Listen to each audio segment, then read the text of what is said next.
Ating gabi noong October 17, makikita sa closed-circuit television o CCTV footage ang grupo ng mga kabataan na nagkukumpulan.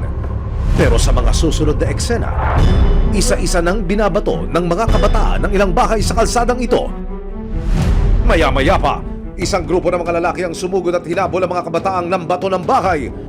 Naabutan nila si Jasper, kaya siya raw ang napagbuntunan ng galit ng mga lalaki.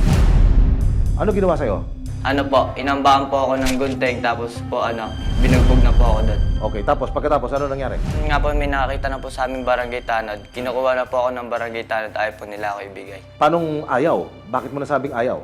Kasi po, nakaganyan pa rin po sa damit ko po eh. Tapos sabi, ayoko ibigay sa ito, mabibilis itong mga to, gumanon po. Nung binigay na po ako, pinasok na po ako sa loob ng barangay. Pero kung inaakala ng binatilyo na magiging ligtas na siya sa loob ng barangay hall, may mas matindi pa pala siyang sasapitin. Habang kinakausap ni Jasper ang desk officer ng barangay, isa-isang sumugot ang 7 lalaki sa barangay hall at sinimulan na nilang paulanan ng suntok at sampal ang binatilyo. Ito po, yung una pong sumuntok sa akin. Gigil na gigil yung isa na yun. Oh, yun oh, binabanata ka sa likod ah. No.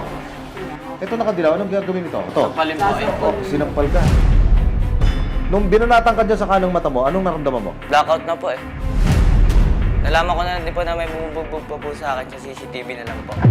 Matapos ang tensyon sa loob ng barangay hall, isa-isa na ring nag-alisan ang mga nanakit na lalaki. Ano ang gusto mong mangyari ngayon? Hustisya po. Sa paanong paraan? Kulong po. Eh kung sabihin nila na, nauna ka eh, pinagbabato mo kami, anong magiging tugon mo? Aminado naman po ako doon. Aha. Kasi po, na din po sa, po ng tropa po. O yan, nagkasala ka, inamin mo. Pero ano yung tingin mong hindi tama dito? Yung binagbog po ako nila sa loob mismo po ng barangay. Aminado ang pamilya ni Jasper na nagkamali ang binatilyo. Pero para sa kanila, napatunayan ko naman po na may kasalanan po yung apo ko. Pero bakit po ganoon na kailangan nilang bugbugin? ano po naramdaman nyo noon? Puro dugang sakit po, ang sakit.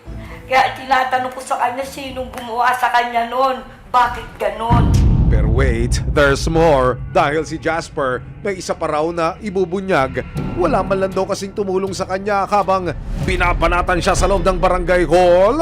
Nangingi po ako ng tubig sa may isa pong babae na nandun po, naka-duty. Aha. Tapos po hindi po ako pinapansin. Agad sa akin, kinuha ko na lang po yung tubig na walang paalam sa kanya. Yung hininga mo ng tubig, sino yun? Naalala mo ba? Anong papel niya sa barangay?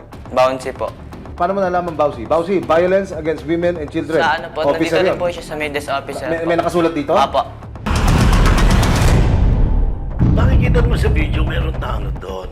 Meron siguro mga mabagal ang pagkaka-response ng aming tanod, pero nagkabiglaan na rin. Yung aggressiveness na rin siguro ng tatlo, pero ginawa naman ng action. Sa barangay hall ang takbo ng isang menor de edad na nasangkot sa rumble sa May Kawayan, Bulacan. Pero sa halip na mapakinggan at matugunan ang kanyang sumbong, sa loob pa siya mismo ng barangay hall nakatikim ng pambubugbog. Dahil sa sinapit ni Jasper, matinding trauma raw ang nararanasan niya ngayon. Napapanaginipan ko po yung pagbubugbog nila sa akin sa loob ng barangay. Samantala, nito lang Sabado, October 26, muling nagarap sa barangay ang panig nila Jasper at ang grupo ng mga lalaking nanakit sa kanya. Hindi para mag-round 2 pero para idaan na sa proseso ang alitan. Ang ina ni Jasper hindi na napigilan ng emosyon at sinimula na ang harapan. Nakita niyo yung itsura ng anak ko. Hindi niya naranasan sa amin to. Kahit sa tatay niya. Sana mag-iisip kayo. Ilang araw na to, 10 araw na hindi natutulog yung anak ko. Pasensya na po doon sa nangyari sa loob ng barangay. Pero ang totoo po, hindi po namin siya sinaktan sa labas ng barangay. Hindi po kayong dalawa. Aminado po ako, nasampal ko po siya. Kasi sobrang galit ko. Kasi muntikan na po kami tamaan ng malalaking bato eh. Ang lalaki niyo. Ano pinatunayan niyo sa sarili niyo? Matatapang kayo. Ngayon, labas niyo yung tapang niyo pag nagbimas na kayo ng rehas. Isa-isa ring tinanong ng resibo ang mga lalaking nahagip sa CCTV na nanakit kay Jasper. Dito, inilahad nila ang mga pangyayari bago sila magpang-abot ni Jasper. Noong una po, binabatol po nila yung tauhan po nung kumpare ko. Tapos sinawat po namin, nabol po namin. Mga 30 minutes after po, ayun na po, nagbababaan na po sila, sumisigaw na po, gumaganon po. Mga nakaubad pa po, mga nakatripe pa po yung mga mukha. Yun na po, pinagbabato na po kami. Pang ilang beses? Pangalawang beses na po yun. Dagdag pa nila, tinamaan daw kasi ang bahay at sasakyan nila nang mambato ang mga kabataan na kasama ni Jasper.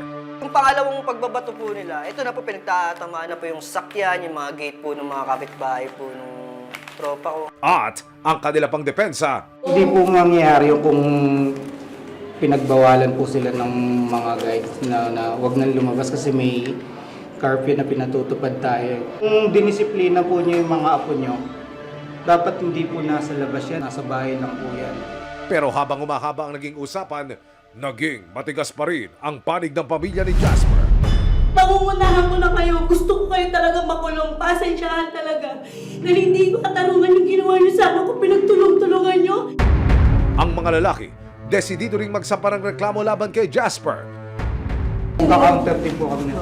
Kasi hindi naman po kami nauna eh. Ayon sa kabilang partido, magsasampa rin daw sila ng damage to property at alarm and scandal laban kay Jasper. Pero oras na hindi magkasundo ang dalawang panig matapos sa mga pagdinig sa barangay, magsasampa ng kasong paglabag sa Republic Act 7610 o Special Protection of Children Against Abuse, Exploitation and Discrimination Act. Ang pamilya ni Jasper laban sa mga lalaki, maaari silang makarap sa 3 buwan hanggang 3 taon na pagkakakulong. Kung walang pagkakasundong magaganap, bibigyan namin ng CFA to file action. So that will be regular filing. Umaasa rin ako na magkakaroon ng pagkakasundo later on. Sa sinapit ng biktimang si Jasper, malaking leksyon daw ang naging kapalit. Nagsisisi din po ako nun. Hindi ko rin naman po ako kalain na ganun po talagang kalalabasan po nung ginawa namin ngayon. Kailanman, hindi maaaring isawalang bakala ang anumang pamimerwisyo sa kapwa at maging ang dahas, lalong-lalo na sa menor de edad. Sinisiguro ng barangay na mas babantayan nila ang mga eskinita sa kanilang lugar nang maiwasan na raw ang ganitong gulo. Meron kami ordinansa rin tungkol sa curfew. Hinihigpit na namin ang curfew hours. Pero nagigigpit po kami dyan sa mga teenager na minor.